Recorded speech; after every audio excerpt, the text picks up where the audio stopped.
Hello everyone. So this is the lecture 8 of our enzyme series. तो बेटा इस lecture में हम पढ़ने वाले हैं रेगुलेशन ऑफ एंजाइम एक्टिविटी के बारे में। रेगुलेशन ऑफ एंजाइम एक्टिविटी की अगर हम बात करें तो उसका मतलब होता है कि एंजाइम्स की एक्टिविटी को कैसे बढ़ाया जा रहा है या कैसे कम करा जा रहा है। और उसके लिए देर आर 6 to 7 फैक्टर्स, जैसे कि क्वांटिटी ऑफ एंजाइम, सबस्ट्रेट या को फैक्टर्स अवेलेबल कौन से हैं, इनहिबिशन करने वाले मॉलिक्यूल्स कौन से हैं, फीडबैक रेगुलेशन क्या होता है, कॉन्फर्मेशनल चेंजेस होते हैं एंजाइम के अंदर या फिर कोवलेंट मॉडिफिकेशन होती है। और इन 6 में से बेटा अगर आप 6 के 6 नहीं कर सकते ना, तो ये 3 फीडबैक मैकेनिज्म, कॉन्फर्मेशनल चेंज और कोवलेंट स्ट्रक्चर चेंज या कोवलेंट मॉडिफिकेशन जो है ये बहुत इंपॉर्टेंट है। ठीक है, तो स्टार्ट करते हैं। सबसे पहले एंजाइम रेगुलेशन की। एंजाइम रेगुलेशन की बेटा ज़रूरत क्या है? अब एंजाइम का काम क्या है? अभी तक हमें पता है एंजाइम जो है वो क्या कर रहा है, सबस्ट्रेट को चेंज कर रहा है। किसके अंदर चेंज कर रहा है? प्रोडक्ट के अंदर चेंज कर रहा है। ठीक है, कैसे चेंज कर रहा है? By the process of catalysis. लेकिन कभी कभी अब मान लो हम नहीं चाहते किसी वजह से कि ये सबस्ट्रेट प्रोडक्ट में चेंज हो, तो वहाँ पे एंजाइम की एक्टिविटी को कंट्रोल करने की ज़रूरत है ताकि अननेसेसरीली रिएक्शन ना हो, या कभी कभी हम इस रिएक्शन को इन्हांस करना चाहते हैं। ठीक है, ज़्यादातर हम इन्हांस नहीं, ज़्यादातर हम बात करते हैं इनहिबिशन की, या हम इसको रोकना चाहते हैं। ठीक है, और वही चीज़ हो जाती है एंजाइम रेगुलेशन। तो यहाँ पे क्या हो रहा है, मेटाबॉलिक प्रोसेस में बेटा सिक्वेंशियल पाथवेज होते हैं जो कि एंजाइम्स कैटलाइज कर रहे हैं।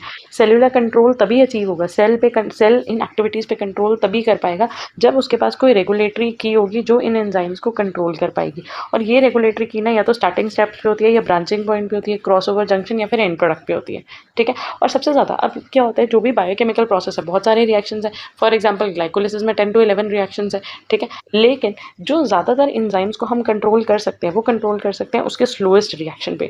तो जो स्लोएस्ट रिएक्शन होता है ना, वो होता है बेटा रेट लिमिटिंग स्टेप। और रेट लिमिटिंग स्टेप ही एक ऐसा मेनली ऐसा स्टेप होता है जहाँ पे हम एडजस्ट कर सकते हैं या कैटालिटिक एफिशिएंसी को रेगुलेट कर सकते हैं। ठीक है, तो अब अगर हम बात करें कि कौन कौन से फैक्टर्स या कौन कौन से मैकेनिज्म्स है जो रेगुलेट करते हैं एंजाइम एक्टिविटीज़ को। ठीक है, हमने सबसे पहले ही थंबनेल में आपने देख लिया होगा, सबसे पहले क्या है, क्वांटिटी ऑफ एंजाइम।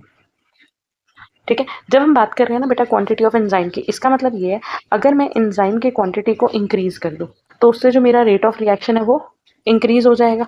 ठीक है, अब एंजाइम क्या होता है बेटा, अब अगर आपको पता हो, एंजाइम सबस्ट्रेट के साथ कंबाइन करता है, प्रोडक्ट बनाता है, और जो एंजाइम है वो वापस एज इट इज रिलीज हो जाता है। तो मतलब जो एंजाइम है ना, वो एक डायनेमिक चेंजेस उसमें होते रहते हैं। मतलब कि एंजाइम की कॉन्सेंट्रेशन जो है वो बैलेंस रहती है, वो डिग्रेड भी होता है क्योंकि वो प्रोटीन है, और वो फिर रीबिल्ड भी हो जाता है। ठीक है, तो एंजाइम की क्वांटिटी का मेंटेन रहना बहुत ज़रूरी है। अगर हम इंक्रीज करेंगे, अब इंक्रीज कैसे करेंगे, ये तो ट्रांसक्रिप्शन लेवल पे होगा। ठीक है, जब डीएनए से आरएनए बनेंगे और वही आरएनए ट्रांसलेट करके एंजाइम या प्रोटीन बनाएंगे, मतलब कि ट्रांसलेशन होगी। अगर कुछ ऐसे मॉलिक्यूल हैं जो इस ट्रांसलेशन को इंक्रीज कर रहे हैं तो वो हो जाएंगे इंड्यूसर। अगर कोई ऐसे मॉलिक्यूल हैं जो इस ट्रांसलेशन को डिक्रीज कर रहे हैं तो वो हो जाएंगे रिप्रेसर मॉलिक्यूल। तो यहाँ से आप देख सकते हो बेसिकली जो क्वांटिटी होती है वो एक डायनेमिक इक्विलिब्रियम है। क्यों? क्योंकि एंजाइम का जो लेवल है वो रिलेटिवली कांस्टेंट रहता है, क्योंकि प्रोटीन सिंथेसाइज भी हो रहे हैं और डिग्रेड भी हो रहे हैं। ठीक है, इंड्यूसर मॉलिक्यूल्स जो होंगे वो इन्हांस करेंगे जीन एक्सप्रेशन को, ट्रांसक्रिप्शन ट्रांसलेशन को बढ़ाएंगे ताकि एंजाइम सिंथेसिस बढ़े। ठीक है, और रिप्रेशन मैकेनिज्म क्या करेंगे, रिप्रेशन मैकेनिज्म करेंगे कि जो वो ना जाके बाइंड कर लेते हैं ऑपरेटर के साथ बाइंड कर लेते हैं, तो वो प्रिवेंट करते हैं एंजाइम की सिंथेसिस को। बेसिकली वो एंजाइम सिंथेसिस को रोक रहे हैं, ट्रांसक्रिप्शन ट्रांसलेशन को रोक रहे होते हैं। ठीक है, यहाँ पे एंजाइम के बारे में हमें एक चीज़ पढ़नी ज़रूरी है कि एंजाइम जो है ना वो कॉन्स्टेंटली डिग्रेड होता है। तो डिग्रेडिंग साइट्स जो होती है वो नॉन स्पेसिफिक डिग्रेडेशन जो होती है वो कहाँ होती है, लाइसोसोम में, सेल के अंदर जो लाइसोसोम होता है या प्रोटियोसोम्स में। ठीक है, अब यहाँ पे जब भी एंजाइम ने डिग्रेड होना होता है, कौन से एंजाइम ने डिग्रेड होना है बेटा, उसके साथ ना एक प्रोटीन यूबिक्यूटिन जो है ना वो ऐड हो जाएगा, और इस प्रोसेस को हम बोलेंगे यूबिक्यूटिनेशन। ठीक है, तो किस एंजाइम ने डिग्रेड होना है, वो डिग्रेड होने का मेन पाथवे क्या होता है, यूबिक्यूटिन प्रोटियोसोम पाथवे। टारगेट प्रोटीन जो होते हैं वो टैग हो जाते हैं यूबिक्यूटिन के साथ with the help of enzyme E3 ligase enzyme की हेल्प से, और फिर वो प्रोटियोसोम में डिग्रेड होते हैं। ठीक है, अगर डिग्रेड नहीं होंगे तब भी प्रॉब्लम क्रिएट होगी। डिसफंक्शन इन प्रोटीन डिग्रेडेशन जो है उससे न्यूरो डिजेनरेटिव डिजीजेस हो सकते हैं। ठीक है, तो यहाँ पे एंजाइम का डिग्रेड होना जरूरी है, और डिग्रेड होने के लिए आपको याद रखना है कि कौन सा मैकेनिज्म या कौन सा पाथवे, यूबिक्यूटिन प्रोटियोसोम पाथवे या फिर यूबिक्यूटिन प्रोटीन जो होता है वो इंपॉर्टेंट होता है। अब सेकंड फैक्टर जो हमारे लिए इंपॉर्टेंट होता है वो होता है बेटा सबस्ट्रेट की कॉन्सेंट्रेशन। हमने माइकलिस मेंटन कर्व पढ़ा था। माइकलिस मेंटन कर्व में हमने ये चीज़ पढ़ी थी कि यहाँ पे होता है हमारा वी मैक्स। ठीक है, और हाफ ऑफ वी मैक्स पे जो सबस्ट्रेट की कॉन्सेंट्रेशन होती है वो होती है हमारी के एम। ठीक है, माइकलिस मेंटन कांस्टेंट। बेटा वहाँ पे भी हमने एक चीज़ पढ़ी थी, अगर हम सबस्ट्रेट के कॉन्सेंट्रेशन को बढ़ा दें तो वी मैक्स के बाद कोई फर्क नहीं पड़ेगा। तब भी मैंने ये चीज़ समझाई थी, सपोज करो 500 मॉलिक्यूल एंजाइम के है, मैंने सबस्ट्रेट की कॉन्सेंट्रेशन बढ़ाते बढ़ाते 500 ही सबस्ट्रेट कर दिए, एंजाइम सबस्ट्रेट कॉम्प्लेक्स बढ़ जाएंगे। अब अगर मैं इसके बियॉन्ड सबस्ट्रेट की कॉन्सेंट्रेशन इंक्रीज करूंगी ना, तो उससे रेट ऑफ रिएक्शन इंक्रीज नहीं होगा, क्योंकि एंजाइम जो है वो सैचुरेट हो चुके हैं। तो सब एक पॉइंट के बाद, सैचुरेशन के बाद सबस्ट्रेट इंक्रीज करने से कोई इफेक्ट नहीं होगा। लेकिन अगर हम सबस्ट्रेट की कॉन्सेंट्रेशन कम रखेंगे तो सबस्ट्रेट की कॉन्सेंट्रेशन डिक्रीज करने से रेट पक्का पक्का डिक्रीज होगा। तो सबस्ट्रेट की कॉन्सेंट्रेशन के बारे में करते वक्त हमें माइकलिस मेंटन कर्व को याद रखना है। तो यहाँ से आप स्क्रीनशॉट ले सकते हो नोट्स का। माइकलिस मेंटन डायनामिक्स में हमें पता चलता है कि सेल के ऑर्गेनेल्स के बीच में जो सबस्ट्रेट की कॉन्सेंट्रेशन होती है वो जनरली कम होती है, ठीक है, making the overall reaction rate direct dependent on substrate availability, क्योंकि वी मैक्स तक अभी पहुंचा नहीं है ना, सबस्ट्रेट की कॉन्सेंट्रेशन अभी कम है, तो मतलब कि वो रिएक्शन वी मैक्स तक नहीं पहुंचा अभी। लेकिन मैक्सिमम रेट लिमिट क्या होगी, अगर सबस्ट्रेट की कॉन्सेंट्रेशन हाई हो जाए and enzyme to operate near its V max, मतलब मैक्सिमम रेट पे काम कर रहा है, तो फर्दर इंक्रीज इन सबस्ट्रेट से कोई इफेक्ट नहीं होगा, लेकिन डिक्रीज करने से इमीडिएटली जो एक्टिविटी है, जो रेट है, वो रिड्यूस हो जाएगा, ठीक है। तीसरा जो मैकेनिज्म है बेटा वो है इनहिबिटर्स, ठीक है। इनहिबिटर वर्ड से ही नाम पता चल रहा है कि इनहिबिट करना, किसी भी रिएक्शन को ब्लॉक कर देना, ठीक है। तो स्पेसिफिक मॉलिक्यूल्स होते हैं, कभी कभी कुछ स्पेसिफिक मॉलिक्यूल्स होते हैं जो क्या करते हैं, एंजाइम के 3D स्ट्रक्चर, क्योंकि एंजाइम प्रोटीन है ना, प्रोटीन अगर डी नेचर हो जाएगा, उसका स्ट्रक्चर खराब हो जाएगा, तो इसके 3D स्ट्रक्चर को ये डी नेचर कर देते हैं, ठीक है। और अगर ये डी नेचर हो जाएगा तो एंजाइम जो है वो बन जाएगा नॉन फंक्शनल और फर्दर रिएक्शन को कैटेलाइज नहीं कर पाएगा, ठीक है जी। तो यहाँ से आप देख सकते हो कुछ प्रोटीन जो होते हैं वो इनहिबिटर की तरह होते हैं, या कुछ इंट्रासेल्युलर या सिक्रेटेड एंजाइम्स जो रेगुलेट करते हैं एंजाइम एक्टिविटी को, ये क्या होते हैं, ये भी प्रोटीन्स ही हैं। इनहिबिटर्स भी क्या है, प्रोटीन्स ही हैं, जो क्या करते हैं, मिमिक करते हैं स्ट्रक्चर ऑफ टेट्राहेड्रल इंटरमीडिएट को और बाइंड करते हैं और इनहिबिट कर देते हैं एंजाइम एक्टिविटी को। तो यहाँ पे एग्जाम्पल दिया हुआ है बेटा कि बोवाइन ट्रिप्सिन इनहिबिटर जो होता है वो क्या करता है, ट्रिप्सिन को मिमिक करता है, ठीक है, sorry, bovine trypsin inhibitor and soybean trypsin inhibitor mimic करता है टेट्राहेड्रल इंटरमीडिएट्स ऑफ ट्रिप्सिन को और बाइंड कर लेता है उनके साथ। दैट रिमाइंड्स मी, ये बेटा ट्रांजिएंट स्टेट एनालॉग्स भी हम इनको बोलते हैं। कभी कभी क्या होता है, एंजाइम सबस्ट्रेट के साथ बाइंड तो करता है, लेकिन कभी कभी ना, अब हमें पता है कि सबस्ट्रेट किस में चेंज होता है, सबस्ट्रेट चेंज होता है एक ट्रांजिएंट स्टेज में, हमने कैटालिसिस में पढ़ा था।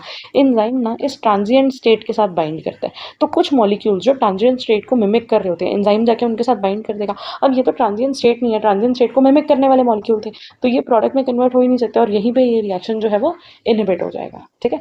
उसके अलावा रिवर्सिबल एंजाइम इनहिबिशन और इरिवर्सिबल एंजाइम इनहिबिशन जो है, हमने लेक्चर 7 में जिसमें एंजाइम इनहिबिशन पढ़ा था वहाँ पे हम ये पढ़ चुके हैं। अब ये जो रेगुलेशन के 3 मैकेनिज्म थे, ये तो बेटा बहुत छोटे छोटे थे एंड ये उतने ज़्यादा इंपॉर्टेंट नहीं है। जो इंपॉर्टेंट है वो है फीडबैक मैकेनिज्म, ठीक है। 5th नंबर पे हमारा आ जाता है एलोस्टेरिक रेगुलेशन, ये बहुत इंपॉर्टेंट टॉपिक है। एंड नेक्स्ट आ जाता है हमारा कोवलेंट मॉडिफिकेशन। कोवलेंट मॉडिफिकेशन हमने थोड़ा सा इसके बारे में इनहिबिशन में भी पढ़ा था, ठीक है। अब स्टार्ट करते हैं फीडबैक मैकेनिज्म में। अब फीडबैक मैकेनिज्म, अच्छा, फीडबैक मैकेनिज्म पे जाने से पहले आप एक दो चीज़ों के चाहो तो स्क्रीनशॉट ले सकते हो। ये रहा बेटा, नीड फॉर रेगुलेशन हम डिस्कस कर चुके हैं, कैटालिटिक एफिशिएंसी को बढ़ाने के लिए होता है ताकि प्रॉपर बैलेंस रहे, होम्योस्टेसिस रहे, ताकि यहाँ पे जो की मेटाबोलाइट्स हैं वो तरीके से, मतलब सही अकॉर्डिंग टू द रिक्वायरमेंट जो है वो काम करें। एंजाइम रेगुलेशन क्या है, एक ऐसा पाथवे है जो एंजाइम की एक्टिविटी को कंट्रोल करेगा, कैटालिटिक एफिशिएंसी को कंट्रोल करेगा, और ये हर पाथवे में होता है। और यहाँ पे जो सबसे स्लोएस्ट स्टेप है, जो वही रेट लिमिटिंग स्टेप होता है, और वहीं पर हम इफेक्टिवली कंट्रोल कर सकते हैं एंजाइम रेगुलेशन को। मैकेनिज्म्स की बात करें तो क्वांटिटी के बारे में हम डिस्कस कर चुके हैं, सबस्ट्रेट के बारे में, इनहिबिशन के बारे में। अब 3 मेन पॉइंट रह गए, feedback mechanism, control by ligand induce conformational changes मतलब कि एलोस्टेरिक, और फिर कोवलेंट स्ट्रक्चर मतलब कि कोवलेंट मॉडिफिकेशन। तो स्टार्ट करते हैं फीडबैक मैकेनिज्म से। फीडबैक मैकेनिज्म का मतलब क्या हुआ बेटा, फीडबैक मैकेनिज्म के मतलब से ही आप समझ सकते हो किसी भी चीज़ का फीडबैक देना। मान लो एक एंजाइम है, ठीक है, वो एक रिएक्शन को कैरी फॉरवर्ड कर रहे हैं जहाँ पे एक सबस्ट्रेट ए जो है वो किस में चेंज हो रहा है, बी में। अब ये जो प्रोडक्ट बनेगा, अगर सपोज ये प्रोडक्ट जो है वो ज़्यादा अमाउंट में बढ़ गया, तो यही प्रोडक्ट जो है ना वो इस एंजाइम को इनहिबिट कर देगा, ठीक है। तो इस रिएक्शन को हमने क्या बोला, फीडबैक मैकेनिज्म। अब कभी कभी ये भी हो सकता है कि मान लो ए जो है वो चेंज हो रहा था बी में, बी चेंज हो रहा था सी में, सी चेंज हुआ डी में, ई में, ये फर्दर एफ में चेंज हो रहा है, ये फर्दर एक्स में चेंज हो रहा है, ये वाई में चेंज हो रहा है, और एफ जो है वो जी में चेंज हो रहा है। और यहाँ पे ना हर स्टेप पे अलग अलग एंजाइम्स है। फॉर एग्जाम्पल यहाँ पे एंजाइम आ गया 1, enzyme 2, enzyme 3, enzyme 4, enzyme 5, enzyme 6, enzyme 7 and enzyme 8। अब क्या होगा, जहाँ पे ब्रांच पॉइंट आ जाते हैं ना, वहाँ पे बहुत सारे कंट्रोल हो सकते हैं। हो सकता है कि जो वाई बने वो सीधा एंजाइम 1 को इनिबिट करे, या जो वाई बने वो एंजाइम 8 को इनिबिट करे, सॉरी एंजाइम 6 या 7 को इनिबिट करे। ठीक है, मान लो अगर ये ई मॉलिक्यूल है, हो सकता है ये E6 को इनिबिट करे, अपने इस रिएक्शन को कराने वाले एंजाइम को इनिबिट करे, या सीधा फर्स्ट एंजाइम को इनिबिट करे। तो जहाँ पे ब्रांच पॉइंट होते हैं ना, ब्रांचिंग होती है, वहाँ पे जो इनिबिशन है, जो फीडबैक है, वो उससे ज़्यादा हो सकता है। तो एंजाइम को हम रेगुलेट कर सकते हैं बाय द एंड, मतलब एंजाइम रेगुलेट होता है बाय द एंड प्रोडक्ट से। अगर एंड प्रोडक्ट जो है वो ज़्यादा बढ़ने लग जाएगा तो वो फर्स्ट एंजाइम को ही इनिबिट करने लग जाएगा। ठीक है, जाके बाइंड कर सकता है उसकी एलोस्टेरिक साइड से। In this type of enzyme regulation product of an enzyme act as the inhibitor. ठीक है, और ऐसा तभी होगा जब प्रोडक्ट एक्यूमुलेट होने लग जाएगा, प्रोडक्ट की कॉन्सेंट्रेशन बढ़ने लग जाएगी और अब उस रिएक्शन की ज़रूरत नहीं होगी। ठीक है, so the inhibition of an enzyme एक बायोसिंथेटिक पाथवे है। इनिबिशन को हम फीडबैक इनिबिशन भी बोलते हैं, क्योंकि यहाँ पे एंड प्रोडक्ट ही इनिबिट कर रहा है। एंड प्रोडक्ट जो है वो रेगुलेटरी साइड पे जाके बाइंड होगा, मतलब ये एंजाइम है। ठीक है, ये तो इसकी एक्टिव साइट है, लेकिन मान लो यहाँ पे किसी साइट पे या किसी आसपास की साइट पे आके बाइंड हुआ प्रोडक्ट, जिसकी वजह से एंजाइम के अंदर कॉन्फर्मेशनल चेंजेस आएंगे, और कॉन्फर्मेशनल चेंजेस आने की वजह से अब एक्टिव साइट पे सबस्ट्रेट बाइंड नहीं कर पाएगा। ठीक है, feedback inhibitors do not bear any structural similarity to the substrates.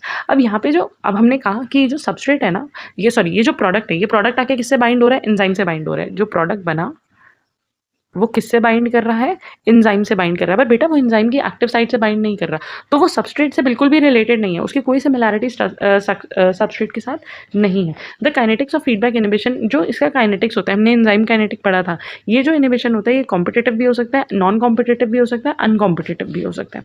ठीक है, small molecule such as amino acid हो या न्यूक्लियोटाइड्स हो, वो फीडबैक इनिबिटर्स का काम करते हैं बहुत सारे बायोसिंथेटिक पाथवेज। अब अगेन ये डायग्राम, सपोज करो ए जो है वो चेंज हो रहा है बी में, बी चेंज हो रहा है सी में एंड डी में। अब मान लो अगर डी की कॉन्सेंट्रेशन बढ़ जाए, हो सकता है वो एंजाइम 3 को या सीधा, ज़्यादातर चांसेस है फर्स्ट एंजाइम को ही इनिबिट कर देता है। और अगर जहाँ पे ब्रांच पॉइंट बन रहे हैं, मान लो ए बी में चेंज हुआ, देन सी में, देन ब्रांच हो गया, सी या तो डी ई एफ में चेंज हो रहा है या जी एच आई में चेंज हो रहा है, तो यहाँ पे जो एफ बन रहा है वो अपने पहले वाले एंजाइम को भी इनिबिट कर सकता है, वो ब्रांच पॉइंट के पॉइंट को भी इनिबिट कर सकता है, और ये भी हो सकता है कि वो सबसे पहले वाले एंजाइम को इनिबिट करे। तो जहाँ पे ब्रांच पॉइंट होते हैं वहाँ पे जो फीडबैक्स होते हैं वो ज़्यादा होते हैं। अब आ जाता है एक मोड ऑफ फीडबैक इनिबिशन। अलग अलग टाइप कौन से, बेटा 3 मेन टाइप्स हैं। एक है कंसर्टेड फीडबैक इनिबिशन। इसमें क्या होता है, जितना भी इनिबिशन है, total inhibition is observe when 2 और more end products in excess are simultaneously present. मान लो कोई एक रिएक्शन था A प्लस बी जो कि बना रहा था C एंड D, अगर दोनों की ही कॉन्सेंट्रेशन ज़्यादा है, C भी ज़्यादा है, D भी ज़्यादा है, तो क्या होगा, दोनों की वजह से फीडबैक जनरेट होगा। This regulation permit the metabolic flow to continue in the presence of an excess of only one end. अगर मान लो यहाँ पे एक की कॉन्सेंट्रेशन ज़्यादा हुई, सिर्फ सी की कॉन्सेंट्रेशन ज़्यादा हुई लेकिन डी की कॉन्सेंट्रेशन उतनी ज़्यादा नहीं है, ठीक है, तो क्या होगा, अगर सिर्फ एक की कॉन्सेंट्रेशन ज़्यादा है तो ये जो रिएक्शन है वो चलता रहेगा, ये परमिटेड है कि ये कंटिन्यू होता रहेगा in the excess of only one end product. ठीक है, नेक्स्ट आ जाते हैं कोऑपरेटिव फीडबैक। तो मतलब वहाँ पे फीडबैक इनिबिशन कब होगा, अगर दोनों की कॉन्सेंट्रेशन बढ़ेगी। नेक्स्ट है बेटा कोऑपरेटिव फीडबैक इनिबिशन। इसके अंदर क्या होगा, individual end products are weakly inhibitory. अगर इंडिविजुअली एक जो है वो अच्छे से इनिबिट नहीं कर पा रहा है या पार्शियली ही इनिबिट कर रहा है, when the two weakly inhibitors are together the inhibitory effect of each of them becomes additive. Again वही ए प्लस बी से बना सी प्लस डी, अगर दोनों की कॉन्सेंट्रेशन ज़्यादा होगी, मतलब सी भी इनिबिट कर रहा है डी भी इनिबिट कर रहा है, तो ही रिएक्शन अच्छे तरीके से पूरे तरीके से इनिबिट होगा। Presence of 2 or more end products and cooperative inhibition in such that the total inhibition is greater than the simple sum of their individual effect। मतलब C की वजह से जो इनहिबिशन हो रहा था या D इस रिएक्शन को जो इनिबिट कर रहा था उससे ज़्यादा इफेक्ट होगा अगर दोनों मिलके टोटल कोऑपरेटिव वे में इनिबिट करेंगे। थर्ड मेथड होता है बेटा क्यूमुलेटिव इनिबिशन। ठीक है, क्यूमुलेटिव इनिबिशन में क्या होता है, individual end product is able to, in this type of inhibition, the individual end product is able to inhibit the enzyme by given amount irrespective of the presence or absence of the other product। इसका मतलब बच्चे क्या हुआ कि अगर A plus B बना रहे हैं C प्लस डी, तो मान लो अगर सिर्फ C की कॉन्सेंट्रेशन ज़्यादा है तो उससे भी जो इनिबिशन हो रहा है वो सफिशिएंट इनफ है इस रिएक्शन को इनिबिट करने के लिए। मतलब कि यहाँ पे दूसरे प्रोडक्ट के प्रेजेंट होने या एब्सेंट होने से फर्क नहीं पड़ रहा, effects not more than additive. तो मतलब यहाँ पे एडिटिव नहीं हो रहा। इनिबिशन ऑफ की enzyme by each product is separate and independent. दोनों की तरफ से जो इनहिबिशन हो रहा है वो एक दूसरे से इंडिपेंडेंट है, दोनों से एक दूसरे से सेपरेट है। वेयर एज जो फर्स्ट टू थे कंसर्टेड और कोऑपरेटिव, उनमें एक दूसरे पे डिपेंड करता है। ठीक है, अब नेक्स्ट कैटेगरी आ जाती है बेटा एलोस्टेरिक एंजाइम्स। उससे पहले आप फीडबैक के एक और नोट्स क्लिक कर, ये रहा बेटा, यहाँ से आप फीडबैक मैकेनिज्म के जो नोट्स है वो क्लिक कर सकते हो।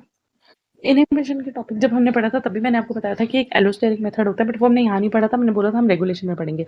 अब उसमें होता क्या है, मान लो बेटा ये एक एंजाइम है, ठीक है, इसके साथ बाइंड करने वाला सबस्ट्रेट है ये, ठीक है, ये आके बाइंड करेगा यहाँ पे, ठीक है। बट अगर मान लो कोई एक और मॉलिक्यूल आ गया, लेट्स से कोई एक और मॉलिक्यूल आया और उस मॉलिक्यूल से के बाइंड करने से एंजाइम की जो शेप है, एंजाइम की शेप चेंज होके कुछ भी चेंज हो गई, एंजाइम की शेप चेंज हो गई कि अब वो सबस्ट्रेट के साथ फर्दर बाइंड नहीं कर सकता। इस तरीके के रेगुलेशन को बोलते हैं एलोस्टेरिक, मतलब कि ये जो एंजाइम आ रही है, ये जो मॉलिक्यूल आ रही है, ये आके बाइंड कर रहे हैं। So the molecule bind with the enzyme at a site other than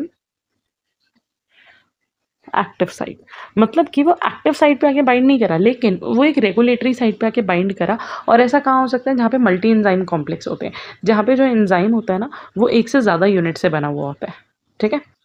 सो यहाँ पे क्या होगा, रेगुलेटरी साइट पे बाइंड करेगा लेकिन वो एक्टिव साइट को डिस्टॉर्ट कर देगा, जिसकी वजह से सबस्ट्रेट बाइंडिंग नहीं होगी। सो रेगुलेटरी मॉलिक्यूल्स जो होते हैं वो बाइंड करते हैं at a site other than the active site, active site के अलावा किसी साइट पे बाइंड करते हैं, जिसको हम एलोस्टेरिक साइट भी बोल सकते हैं। और ऐसे मॉलिक्यूल्स को हम बोल देते हैं एलोस्टेरिक एंजाइम। एलोस्टेरिक का मतलब है अदर देन या डिफरेंट साइट। तो बेसिकली वो एंजाइम या वो मॉलिक्यूल जो मॉड्यूलेट कर रहे हैं या चेंज कर रहे हैं कैटालिटिक एक्टिविटी को एक एंजाइम की, ये पार्टिसिपेट नहीं करते कैटालिसिस में डायरेक्टली, बट ये एक साइट पे आके बाइंड करते हैं other than the active site, और एंजाइम को या तो एक्टिवेट करते हैं या इनहिबिट करते हैं। जो बाइंडिंग है वो रिवर्सिबल है। हो सकता है कि जो एलोस्टेरिक मॉलिक्यूल, मतलब कि जो एलोस्टेरिक मॉलिक्यूल आके एंजाइम के साथ बाइंड करा था, मान लो यहाँ पे एलोस्टेरिक मॉलिक्यूल एंजाइम कॉम्प्लेक्स बना, हो सकता है कि ये बाद में एलोस्टेरिक मॉलिक्यूल अलग निकल जाए और एंजाइम अलग निकल जाए, तो ये रिवर्सिबल हो सकता है। बाइंडिंग नॉन कोवेलेंट हो सकती है, जिसकी वजह से कॉन्फॉर्मेशनल चेंजेस आ रहे हैं। कॉन्फॉर्मेशनल चेंजेस या तो 3D स्ट्रक्चर या क्वाटरनरी लेवल पे होते हैं प्रोटीन के। एलोस्टेरिक एंजाइम्स जो होते हैं वो जनरली बिगर होते हैं और कंपोज हुए होते हैं मल्टी सब यूनिट कॉम्प्लेक्स से। मैंने आपको बताया कि ये एंजाइम्स जो होते हैं वो मल्टी सब यूनिट वाले एंजाइम्स होते हैं। Allosteric enzyme exhibit a characteristic sigmoidal saturation curve. अगर आप यहाँ पे इसके फिगर देखो तो इसका जो कर्व है, अगर हम सबस्ट्रेट की कॉन्सेंट्रेशन को रिएक्शन रेट की, माइकलिस मेंटन में भी हमने यही करा था बेटा, लेकिन माइकलिस मेंटन में हमारा कर्व क्या था, इस तरीके का कर्व था। यहाँ पे हमारे कर्व की शेप क्या है, सिग्मोइडल शेप, ठीक है। अगर कोई मॉलिक्यूल जो आके बाइंड हुआ है वो एक एक्टिवेटर है, तो इसमें शिफ्ट हमें ऊपर की तरफ दिखेगा, वी मैक्स इंक्रीज हो जाएगा। अगर यहाँ पे जो मॉलिक्यूल है वो एक इनहिबिटर है, तो यहाँ पे वी मैक्स की वैल्यू, अगर वी मैक्स की वैल्यू इंक्रीज हो गई, इसमें वी मैक्स की वैल्यू डिक्रीज हो गई, ठीक है। सो यहाँ पे जो कर्व है वो सिग्मोइडल कर्व है rather than hyperbolic. Michaelis Menten का जो कर्व था वो हाइपरबोलिक था, लेकिन यहाँ पे जो है वो सिग्मोइडल कर्व है। ये बिहेव करते हैं कोऑपरेटर सिस्टम में, मतलब कि अगर दो प्रोडक्ट बन रहे हैं तो दोनों ही मिलके इनहिबिट करेंगे both the substrate as well as the modulator. A small change in substrate inhibitor और activator bring about a huge change in the rate of reaction. Effector जो होते हैं वो इंक्रीज भी कर सकते हैं कैटालिटिक एक्टिविटी को। अगर जो इफेक्टर मॉलिक्यूल है, जो एलोस्टेरिक मॉलिक्यूल आके बाइंड कर रहा है, वो इंक्रीज करता है एंजाइम की एक्टिविटी को, तो उसको बोलेंगे पॉजिटिव इफेक्टर। और अगर वो रिड्यूस या इनहिबिट करता है तो उसको बोल देंगे नेगेटिव इफेक्टर। अगर हम एग्जांपल देखें, जैसे कि फॉस्फोफ्रक्टोकाइनेस एक एंजाइम है जो कि ग्लाइकोलिसिस के अंदर प्रेजेंट होता है। अगर यहाँ पे एटीपी ज़्यादा होगा तो एटीपी करेगा, एटीपी के ज़्यादा होने से हमें क्या पता चलता है कि ग्लाइकोलिसिस की ज़रूरत नहीं है, क्योंकि ग्लाइकोलिसिस तो एटीपी सिंथेसिस के लिए हो रहा था ना। तो ये क्या करेगा, ये एक नेगेटिव इफेक्ट क्रिएट करेगा, इनहिबिट करेगा, इसलिए नेगेटिव इफेक्टर है। वेयर एज अगर एडीपी या एएमपी ज़्यादा है तो ये डिनोट करता है बेटा कि सेल के अंदर या साइटोप्लाज्म के अंदर एटीपी की कॉन्सेंट्रेशन कम है, तो वो इस एंजाइम को एक्टिवेट करेगा ताकि ये ग्लाइकोलिसिस को स्पीडन अप करे, ठीक है। तो ये हो जाएगा एक पॉजिटिव इफेक्टर। तो याद रखना, इफेक्टर मॉलिक्यूल हम किसको बोल रहे हैं, वो मॉलिक्यूल जो आके एलोस्टेरिक साइट पे बाइंड हो रहा है। इफेक्टर मॉलिक्यूल बेटा दो तरीके के हो सकते हैं, हेटरोट्रोपिक या homotropic. Effector molecule that are not identical to substrate, जो सबस्ट्रेट से आइडेंटिकल नहीं है, जो एक एलोस्टेरिक साइट पे बाइंड कर रहे हैं, मतलब कि एंजाइम की एक्टिव साइट पे बाइंड नहीं कर रहे, उनको बोलते हैं heterotrophic effector. Small organic inorganic molecules या फिर कॉम्प्लेक्स न्यूक्लियोटाइड, इनमें से कोई भी जो है वो एलोस्टेरिक इफेक्टर हो सकते हैं। होमोट्रोपिक इफेक्टर की बात करिए तो वो substrate molecule, the substrate molecule can induce the distant allosteric effect when binds to the catalytic site. कभी कभी क्या होता है, कुछ सबस्ट्रेट मॉलिक्यूल जब एंजाइम के साथ बाइंड करते हैं, तो एंजाइम के साथ बाइंड करते हैं, वो बाइंड कहाँ पे करेंगे, एक्टिव साइट पे, लेकिन फिर भी एक एलोस्टेरिक इफेक्ट जनरेट कर देते हैं। Substrate of the enzyme that can also act as allosteric modulator are known as homotropic effector. These molecules affect the binding of another substrate molecule to the same enzyme. अब इसका मतलब क्या हुआ बेटा, मान लो कि अगर सपोज एक एंजाइम है वो ना दो सबस्ट्रेट के साथ बाइंड कर रहा था, सबस्ट्रेट 1 और सबस्ट्रेट 2। अब मान लो सबसे पहले वो सबस्ट्रेट 1 के साथ बाइंड करा। सबस्ट्रेट 1 ये हमने सीक्वेंशियल या ऑर्डर्ड बाइंडिंग में भी जब हमने पढ़ा था कि एंजाइम काम कैसे करता है तो वहाँ पे भी हमने पढ़ा था। मान लो एंजाइम सबस्ट्रेट 1 बाइंड हुआ, अब सबस्ट्रेट 1 के बाइंड होने से ना एंजाइम में कुछ कॉन्फॉर्मेशनल चेंजेस आए जिसकी वजह से वो सबस्ट्रेट 2 के लिए उसकी एफिनिटी इंक्रीज हो गई और अब वो सबस्ट्रेट 2 के साथ भी फटाफट से बाइंड कर देगा। तो इस टाइप के फैक्टर को हम होमोट्रोपिक फैक्टर बोलते हैं। और ये भी हो सकता है, मान लो कि एंजाइम और सबस्ट्रेट 1 बाइंड हुए तो एंजाइम में कुछ ऐसे चेंजेस आए जिसकी वजह से वो अब किसी दूसरे सबस्ट्रेट के साथ उसकी बाइंडिंग की एफिनिटी को डिक्रीज कर दे। तो सबस्ट्रेट ही एक एलोस्टेरिक काम भी कर रहा है क्योंकि सबस्ट्रेट के बाइंड होने से ही एंजाइम की जो एक्टिविटी है वो चेंज हो रही है। ठीक है, इसका example the cooperative effect of oxygen binding to haemoglobin.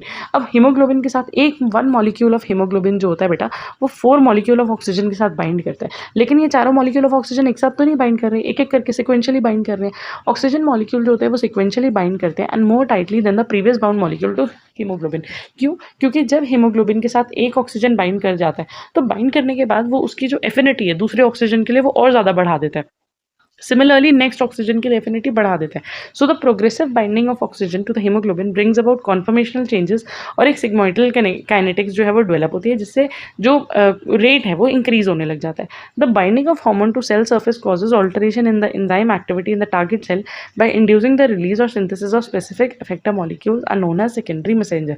और इसी बेसिस पे हमने नाम रखा हुआ है सेकेंडरी मैसेंजर। सेकेंडरी मैसेंजर क्या होते हैं? जैसे हमने पढ़ा हुआ है कि एक कैस्केड ऑफ इवेंट, अगर आपने सेल सिग्नलिंग पढ़ा हुआ हो, अगर नहीं पढ़ा आप बहुत ज़्यादा कंफ्यूज हो रहे हो तो इस पॉइंट को इग्नोर कर सकते हो, बट अगर पढ़ा है, मान लो कोई हार्मोन जाके बाइंड होता है तो वो क्या करेगा, वो एक दूसरे मॉलिक्यूल मतलब एंजाइम में ऐसे चेंजेस ला देगा जिससे वो फर्दर नेक्स्ट एंजाइम सबस्ट्रेट के साथ फटाफट से बाइंड कर जाए, तो वो एक स्पेसिफिक इफेक्टर की तरह काम कर सकता है। ठीक है, तो ये था बेटा feedback mechanism, sorry allosteric regulation. तो हमने फीडबैक मैकेनिज्म पढ़ लिया, एलोस्टेरिक रेगुलेशन पढ़ लिया। लास्ट छोटू सा topic covalent modification. Covalent modification reversible भी हो सकती है, इरिवर्सिबल भी हो सकती है। रिवर्सिबल कोवलेंट मॉडिफिकेशन का मतलब है ये वो एंजाइम रेगुलेशन का मेथड है जहाँ पे बहुत सारे टारगेट प्रोटीन्स होते हैं या मेम्ब्रेन चैनल्स होते हैं। ठीक है, अब इसके अंदर होता है यहाँ पे कुछ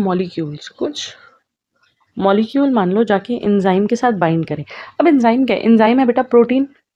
प्रोटीन किससे बना हुआ है? अमीनो एसिड से बना हुआ है। मान लो एक कोई भी एक एंजाइम था, उसके पास बहुत सारे अमीनो एसिड है और भी मॉलिक्यूल्स है। ठीक है, यहाँ पे आके कोई एक मॉलिक्यूल बाइंड करा और उसने क्या करा, ये जो कोवलेंटली लिंक्ड मॉलिक्यूल थे इनको मॉडिफाई कर दिया, इनके अंदर चेंजेस ले आए। तो चेंजेस किसके अंदर आ रहे हैं? चेंजेस इस मॉलिक्यूल के अंदर नहीं आ रहे, एंजाइम के उन सब यूनिट्स के अंदर आ रहे हैं जो एक दूसरे के साथ कोवलेंटली लिंक्ड है। तो जो मॉडिफाइड ग्रुप्स हैं वो एंजाइम के साथ अटैच हैं, कैसे? कोवलेंट बॉन्ड से।